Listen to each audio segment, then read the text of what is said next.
All right, so workday has been completed. I think I stayed a little bit past the time because I was on a call, but it all worked out really well.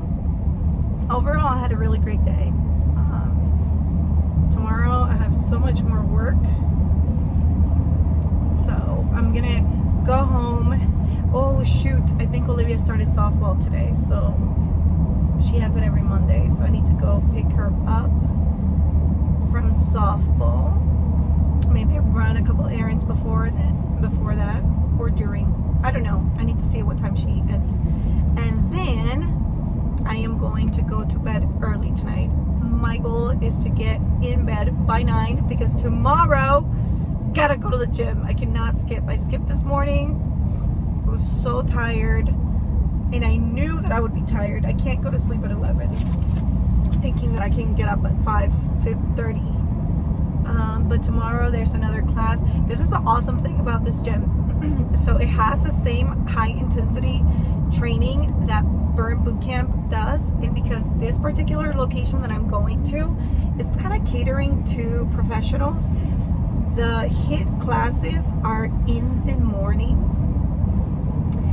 6 in the morning, so that's a 60-minute class. So I can totally get the HIIT workout in like every single day from what I can see, this at least the schedule for this week. And then it will be 15 minutes away from my job, so take a shower, go to work, and be good. Though I only think I'm only going to, this week I'm only going to the office 2 times because I'm pretty sure Wednesday I have some places to take my kids. Ryan's not going to be in town, so I have to manage the camps and stuff, so I have to be home, pretty sure. But Friday I'm off, and I am planning on being bright and early at the gym. It's just part of like making it a thing, and so I'm working through that. Today was the coolest thing. So during lunch I went to Grady Hospital for my mom's, she had a prescription. So I get there and there's this long line, and I'm like, man, this is gonna take me forever. And it's like loud, long line. And then I see this lady that I met, this Hispanic lady. I met her at one of my mom's appointments. This is the beauty of like being an extrovert. So I waved at her and she's like, come here. And I'm like, oh, I can't jump the line. She's like, I need your help. So I went to help her, and she was trying to use Google Translate with a pharmacist, and it was just not going to plan. So I translated for her, and then she's like, can you help the next person too, because he doesn't speak English and he's trying to, tell the pharmacist this. So anyway, I got them squared away, and the pharmacist was like, thank you so much, because they had been there like trying to go back and forth for a long period of time, and for some reason no one in the pharmacy spoke Spanish, which is crazy to me because Grady does such a really good job of having the translators. Well, it's like in a machine, it's like an instant translator, but they have this rolling thing. Anyway, I translated, and then the lady was like, okay, what's your prescription? So that saved me so much time. I was so excited. I'm like, thank God, thank goodness. Number one, that I knew this lady. I would have helped regardless whether I knew them or not. Oh, not only that, so the lady was paying, and she only had 100, and the pharmacist asked her if she had change, and she's like, no, only 100. And then as like all of a sudden I remember I did have change for 100 in my wallet, because I had pulled out $100 for my mom. I was like, oh my gosh, if you know Hispanic people, they always carry cash. Like especially old school people, they always, like, for payments, they do card a little bit, but mainly cash. So that was super convenient. I was like, I was at the right time, on the right day, at the right time. So that was kind of cool. So I got out of there pretty quickly and went back to work. Overall, it's just been a super amazing, chill day. What else have I done today? I have one analyst out. I feel like I'm making a lot but this wasn't the case. I was just talking to an old colleague who's my friend, and she was asking me if I was hiring. She was looking, and I'm like, no, right now. But anyway, we got to talking, and I was telling her, we were just chatting, and then she's like, oh, are you concerned about X, Y, and Z? And it was just so interesting because I used to be a person that would get anxious over things, but I can truly, honestly say that I am in such a good spot right now that even if worst case scenario was to happen, I'm very secure in my mindset is very positive, where I just find alternatives. And I think that's part of leadership and me building those leadership skills, where you got to roll with the punches. You need to learn to pivot when when the challenge comes and there's no way forward. So I've been in training for the past 8 months in this startup, and to be completely honest with you, it would be a lie if I said, oh, I'm just so concerned, like, it's just not. No, I feel like I have such great people in my life and great leadership that if ever I needed another job, I would have the ability to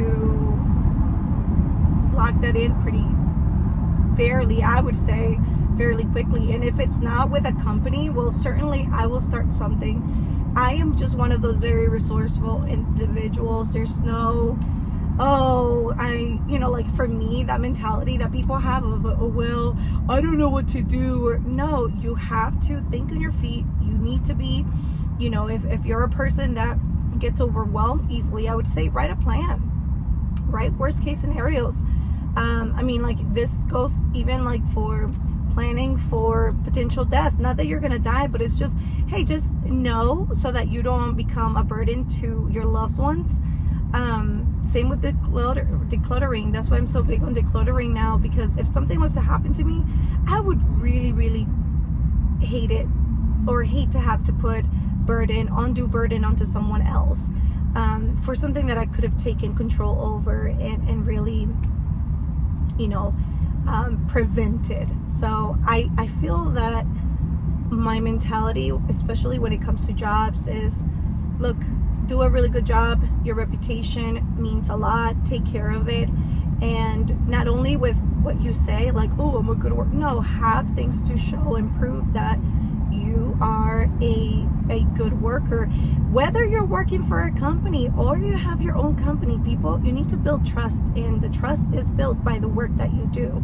So I would certainly be just fine one way or another. Another thing I think for me is my faith. I just know that I've been in the lowest of places, especially when my babies were little, and I've had days where I did not know where food was going to come from the next day, and I was pregnant, and somehow, some way, God made it happen. So in my mind, there's nothing that's impossible. Opportunities open up constantly, and if anything, today was a reminder of that.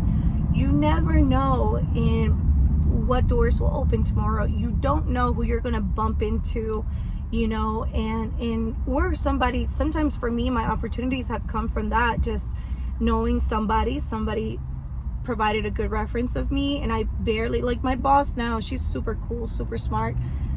And I remember, like, when I was doing this executive reporting, I would just reach out to her, and I always liked her, but I really didn't talk to her too much. And she's just like a very chill, super cool, super smart, flying under the radar. So when she called me about the position that I am now, I'm like, what, me? No way. And she's like, yes, you can totally do it. She built me even when I was like, I can't do that. And she was sure that I could do a good job before I even said yes. So it's you never know who's putting in a good word for you because you're doing a good job elsewhere. You don't know who you're going to come across. Like, I never thought that I would meet the people that I work with now. Like, prior to my boss reaching out to me, I was just so separated. So that's the thing, you just never know, and that's the beauty of life. It's like a box of chocolates. So I would say savor each day like it's your last day. And when you are getting ready to work, whether it's on your own thing, right? Let's say that you're your own boss or you're working for a company, really put it in. There's a scripture, and I can't remember what it is, but it goes something along the lines of work as if you were working for the Lord. Like, put 100%. Would you give, would you half-ass it for God?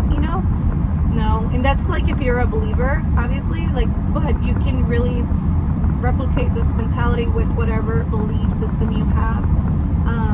So it's just a good mantra to go off of in life. And I say the same thing to my children, obviously. All right, I think I'm done. I'm almost to the house. Max started his rowing. I put him in a rowing camp this week, and I think I'm going to pay for a second. I'm going to pay for the rest of the summer, I think. But today he sent me a text. He's like, "Mommy, can I have the ice cream? I'm so sore, my arms, my legs." But I'm actually really happy. I think he's going to really like rowing. The only thing is, it's made for like middle schoolers and high schoolers, and I wish I could put Olivia in it too. That would be so fun, but she's 2 years younger, so doesn't look it, but she is. So I will have to put her in a couple of years. It's just so fun. I'm so proud and happy and grateful that I'm able to make these opportunities possible for my children, and I will continue to do that. Like, my funds, I love having the ability to have discretionary income. That word trips me out. For things of this nature, like being able to provide opportunities to my kids that are different, and build skills in a different way. Oh man, like I'm so thankful. I am really thankful. I will say that.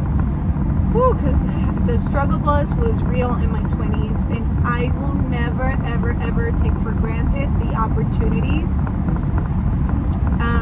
that have been presented to me in the past 5 years. Seriously, I think. Forever grateful. Especially in the past 2 years. When I tell you guys, like, the impossible was possible, I'm telling you, never for a minute doubt that things can change in a matter of days, weeks, months. I'm telling you, it's like I am the epitome of, like, what is it? Random opportunities opening. And if I was an influencer, I was thinking about this too. Oh my gosh. I am shocked that I'm not an influencer right now, because talking to brands, making deals, negotiating, picking out what brands fit my value system, stuff like that. I love doing that. And I love recommending. If anybody knows me, like, if I find a product I love, I will share it to the ends of earth. Like, I have sold so many different products, Instant Pots being one of them, just off of me convincing someone that this is life-changing, which it is. I still love my Instant Pots. I have 2 of them. I use them regularly. But it's just like, I'm shocked. I'm shocked that I haven't been. So this is one way that I will do that. And I wanted to start it. I love documenting things. I love learning about good products. I love supporting small business. I love being able to see a YouTuber and confirm that they are genuine in what they say. And then also be able to smell the BS out of things. So I don't know. I don't know where this will take me. Maybe it's just car rides right now, and we're just doing chats, and that's it. But maybe one day not. So I don't know where life will take me. I'm actually excited. Today's a box of chocolates. Gotta go. Bye.